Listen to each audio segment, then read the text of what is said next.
All right, so we're going to show you how to build a raised bed planter box. The dimensions on this one is going to be 6 feet long by 30 inches wide, and the width was recommended by a book called 4 Seasons Gardening. I'll have a link to that in the description. Also, I'm going to have a link to all of the tools in the description. This is a 15-year accumulation of tools by doing DIY work, and I justify buying them through saving money by doing it myself. You don't have to buy all this stuff. You can use regular tools. I have a nailer. You can use a hammer. This is a brad nailer. You can use a hammer for that. You don't have to buy all this expensive stuff. I do have a skill saw. These are all battery powered with the framing blade and also a metal cutoff blade for the corrugated steel roofing. I have an impact driver. You can just use a regular socket set. You do need a tape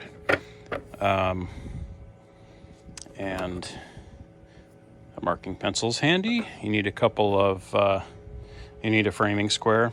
You need some of these leg screws if you choose to use legs. I do. It's more solid that way. Also, these self-tapping metal screws work great for putting the corrugated into the wood.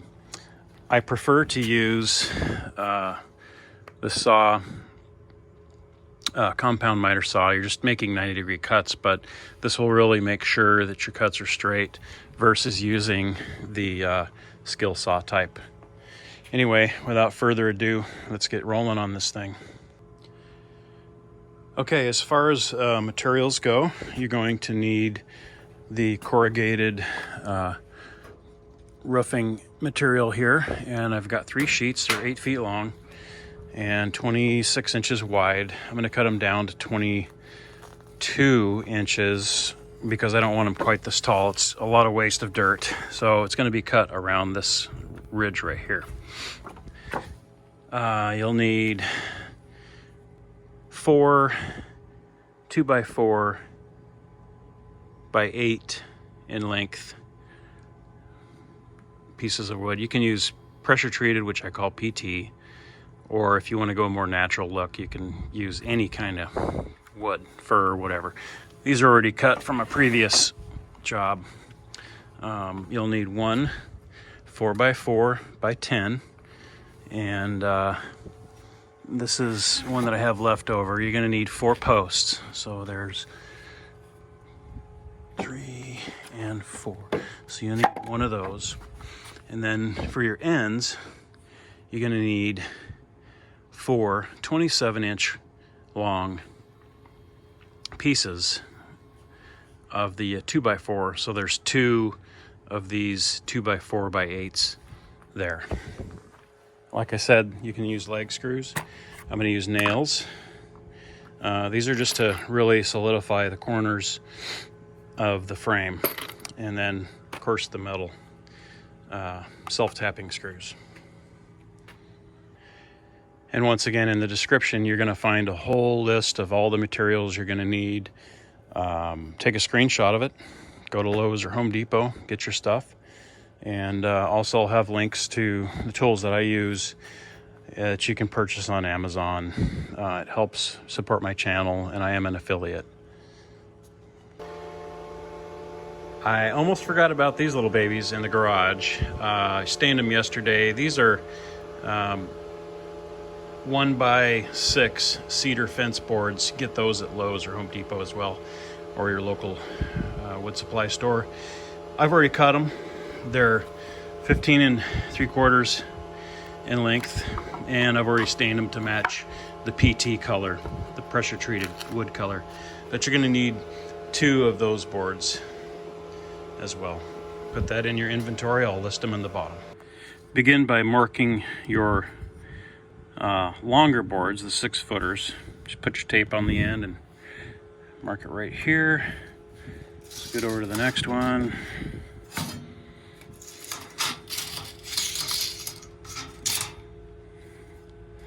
Mark it, and then so forth. And then you can use your framing square here.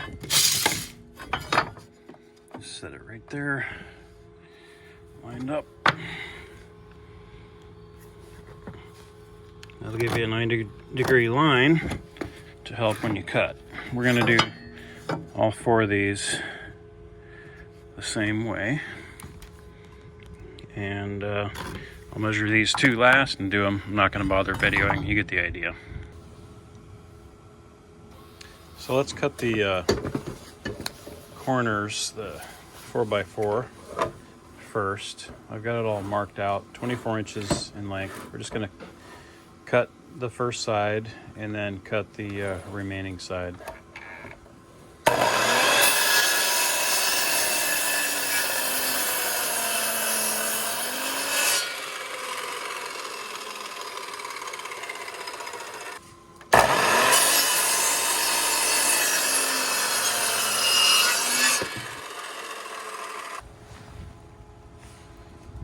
All right, there's our 4 corners, interior corners of the raised bed planter. 4x4s. Just excellent weather for this. Excellent. We're going to cut the long sides next. These are 6 feet long. There's 4 of them.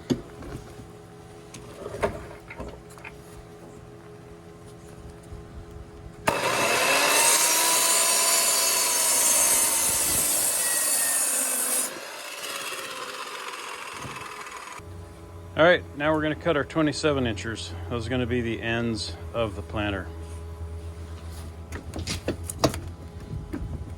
30 inches wide is the outside diameter or outside width of the planter. And since these boards, the 2x4s, are actually 1.5 inches, that equals 3 inches. So you subtract the 3 inches from the 30, you get 27 inches. So these are going to be mounted inside the longer 6-foot ends. Sides.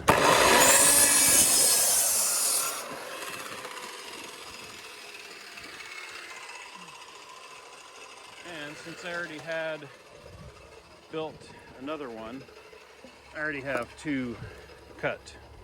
And there's our 4 sides already cut, 6 feet. So 4 sides, 6 feet, 4 4x4s cut to 24 inches, and we're going to have 4 end pieces at 27 inches.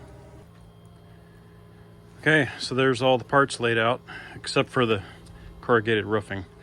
We're going to cut that after we put this together, just to make sure that we have the right size. You don't want to cut that before you have the frame built, because you want to avoid having too many gaps. Anyway, we got 4 27-inch end pieces. We've got 4 24-inch 4x4 pieces. We've got 4 6-foot side pieces. All right, so now we're going to start assembling the frame. I do like a little recess on these posts so that they're not flush with the outer boards. So I put this spacer in here. It's a golf guide actually for your feet, but anything works. I just want a little recess there in case I want to do a top cap later on these things. I think it just looks a little bit better. But I'm going to use nails. Nail gun, fancy new Milwaukee Fuel nail gun. Just going to get this all lined up here. You can use a hammer, you can use screws, whatever you want. You don't have to use PT wood like I said, but we're just going to get this thing nailed in here.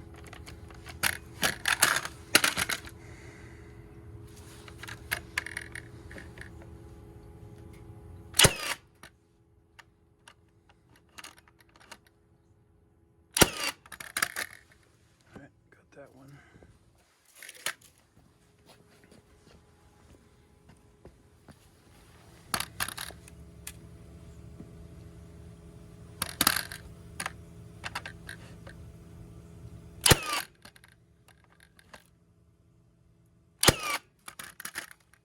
Can't get any easier than that, can we? So you can see we're recessed just a little bit right there.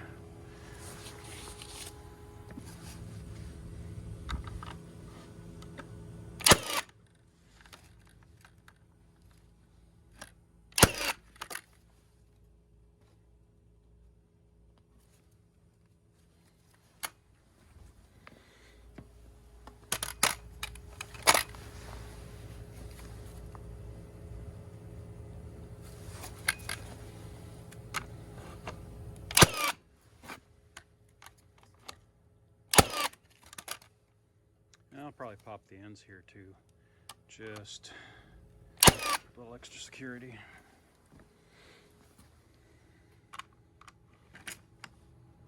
All right, so there's one end.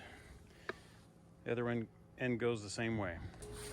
All right, so like I said before, I want 1 inch at the bottom here, just to kind of grab the ground a little bit. You don't have to do that. You can make it flush if you want, which should be easier, but I've measured 1 inch all the way around. Already mounted those on that end, and then we're gonna go ahead and do this one. Big thing is I do the ends first because they're small. They're easy to flush up by hand, and just make sure that this is flush so that when you put your side piece on, it is it's not out away from the wood. I love this nailer. I'll do the other side. I'm just going to tack them up there for now, just to get it kind of leveled up. Things are a little bit twisted at first, so it's good to just put one nail in, make sure it's level, square. There we go. I'll do the sides, and we'll continue. All right, so I've rolled this thing up on its side and just placed the longboard on there and lined it up. Now it's going to be real easy just to secure this way.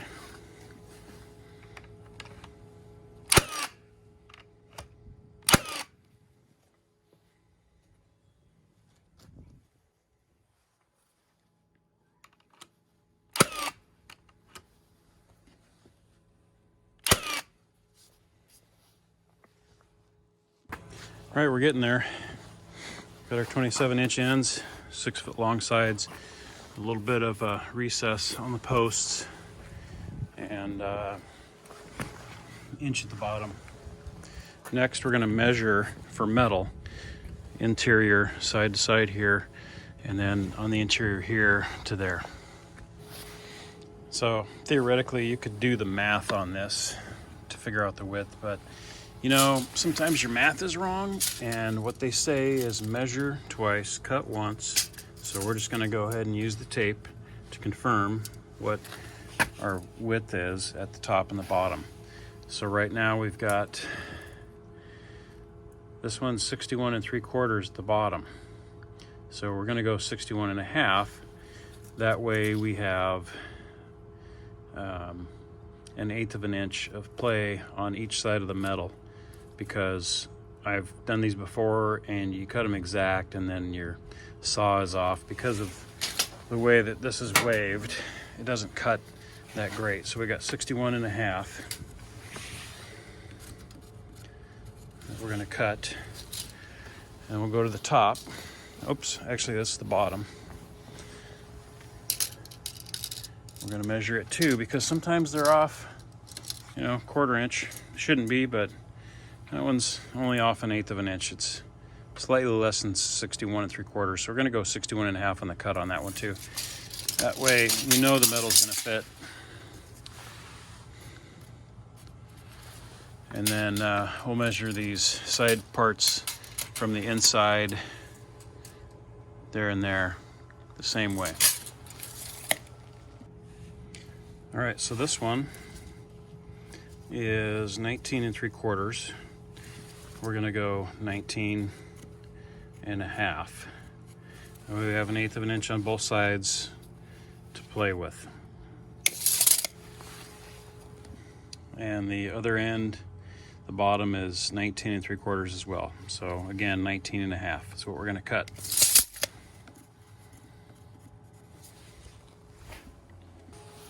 One thing I didn't point out, I forgot to mention what we're going to cut these 26-inch wide pieces to. So if we measure, I didn't want 26-inch tall planter boxes. That's a lot of dirt. The roots of vegetables don't need that much dirt, and you know, it looked huge. So I decided I'm going to go to the extra work of cutting these at 22 inches, and that works out to where the 22-inch mark hits right on top of the ridge, which is a good guide for cutting. So anyway, inside measurement here, you got 23 inches. We're going to cut to 22.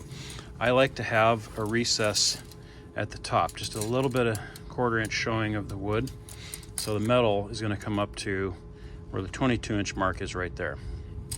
So that's this piece I've already cut on a previous project at 22 inches. So now I'm going to do the end piece, which was 19.5. So I'm just going to measure up to 19.5. We're going to mark it on each one of these top ridges here, and then I'm going to use my metal blade with the skill saw. Yeah, so I just realized all this time I've been calling this a skill saw. It's not. That's a different brand, Craftsman, I think. That's what I grew up with. This is a circular saw. So don't be calling this a skill saw. It's a Milwaukee circular saw. I've got this metal cut-off blade, and it's a 7-inch, and it's going to rip right through this stuff. Also, I've got this clamped down securely. You don't clamp this thing down, you're going to have problems. It's going to go bad for you. You can also use tin snips, but that is a major pain. You can also use a grinder. I did that last time. Didn't like how it went. Everything was off. So we're going to go this route this time. All right, so we've got our wood inside of the line. We're not going to cut it, and it's going to get loud. Here we go. Oh, also I do have hearing protection and a face shield for this job.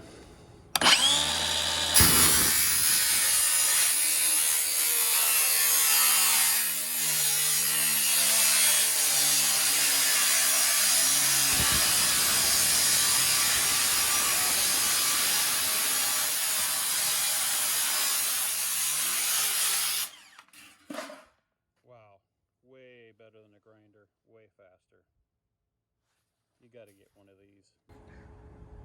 All right, so there's both of my 19.5-inch end pieces, and now I'm working on the first side piece. I've already cut it to 61.5, which is what we measured. I marked it down here. So it's 61.5 inches wide.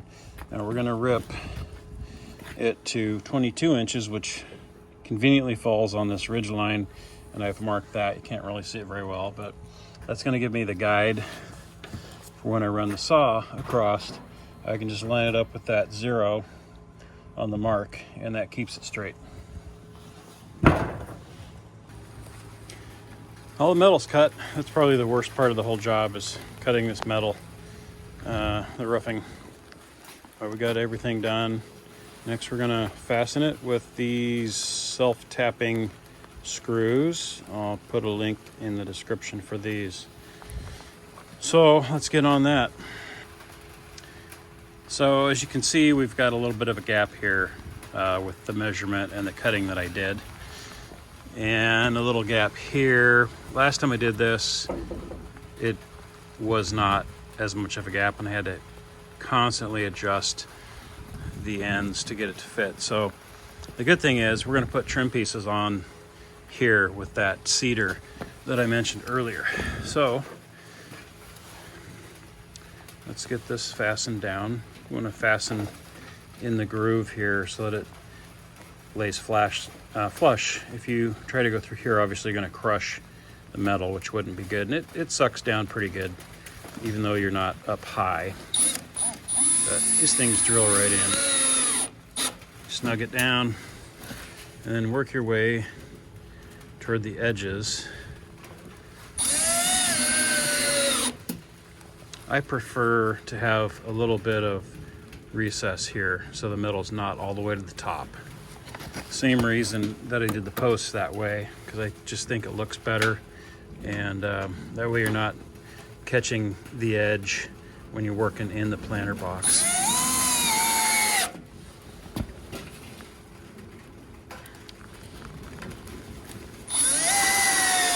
All right, that's what you do the whole thing, both ends, and not going to bore you with making you sit through all of this. Here's a tip I forgot to mention. When you do the top first, put the screws in first, make sure it's all lined up. At the bottom, you know, this corrugated metal is pretty flimsy, flexible, see that? So you might be concerned about the dirt that goes in here pushing out the sides. A couple things you can do. First of all, we're gonna put trim here, which will hold this back. If you really want it solid, you could put another piece of wood between here and here to make it more solid. But I think that takes away from the character and the look. So what I do is when I'm doing the bottom here, I pull on a pair of pliers, with a pair of pliers, and then set the screw while I'm pulling. That kind of stretches out the accordion effect to make this a little more tight. Also, underneath, put some 2x4s that will help brace this up so it's not sagging when you screw it down. So anyway, those are tips that you want to do before you secure these. All right, we got all the corrugated roofing metal installed, and you know, I mentioned those lag bolts earlier. You don't have to do that. I do it because I want something real solid going into that 4x4. Nails are good enough. 3-inch nails what I used, but also double check that you don't have any ugly sides out. I missed this one, my mistake, your lesson. Anyway, so I'm gonna drill right into the 4x4 on these corners and install lag bolts.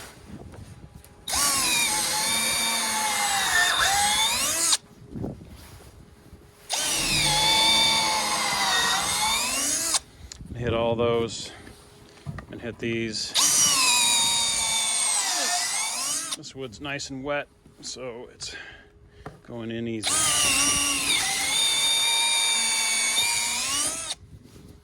You get the picture. These are 3/8 by 3-inch zinc leg bolts and washers. Don't have to use the washers, but I'm going to this time. Gonna get them all started.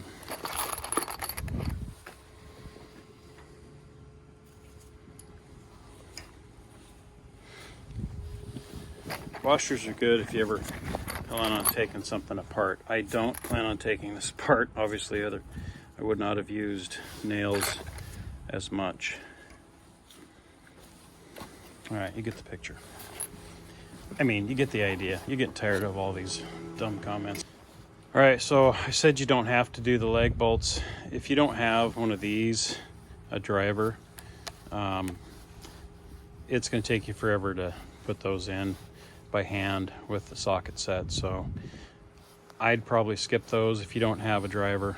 It's gonna be strong enough. I mean, there's plenty of nails in it. So I just happen to have these tools, so that's what the way that I'm doing things here. There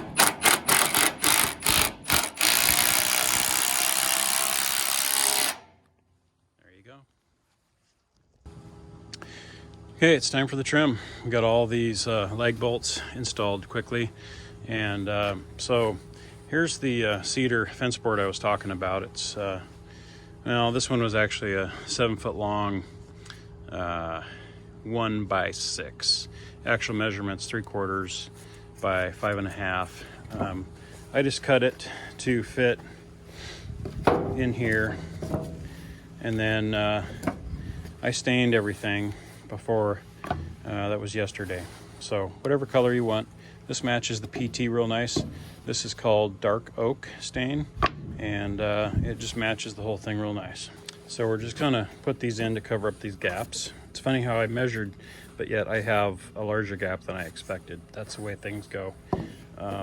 With metal, it's really hard to cut this stuff, but we're just gonna get this nice and flush and confirm how flush it is by just setting another piece up to it like this. Okay, make sure we don't have any gaps. Hold that down, take this one off. Again, my new toys. You can just use a hammer and brad nails, probably 2-inch maybe, whatever your choice is. Or you can use screws, either way. This thing just makes it a lot quicker. Now, if I turn it on, there we go.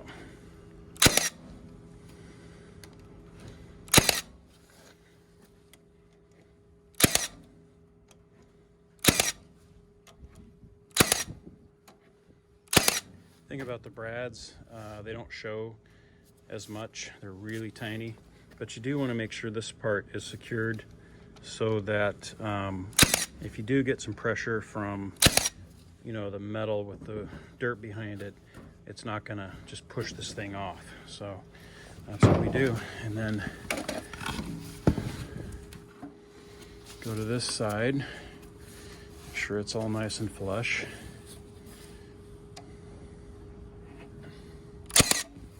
Tack it down.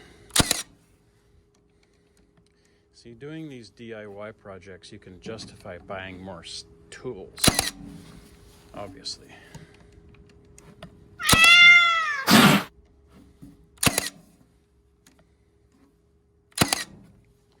All right, then we're gonna do the rest of the corners the same way.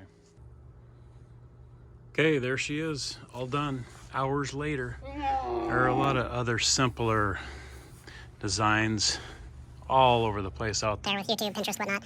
I just like this design the best because of the trim, how solid it is, and you know, you can vary your construction techniques, make it faster, easier. Whatever. But anyway, I hope this helps you. And you can help me by either liking the video, you can put comments in there, suggestions. Please subscribe, I need subscribers. The channel is supported by my Amazon affiliate links for the tools and everything else in the description. Anyway, thanks for watching, and hope that you can view some of my other helpful videos.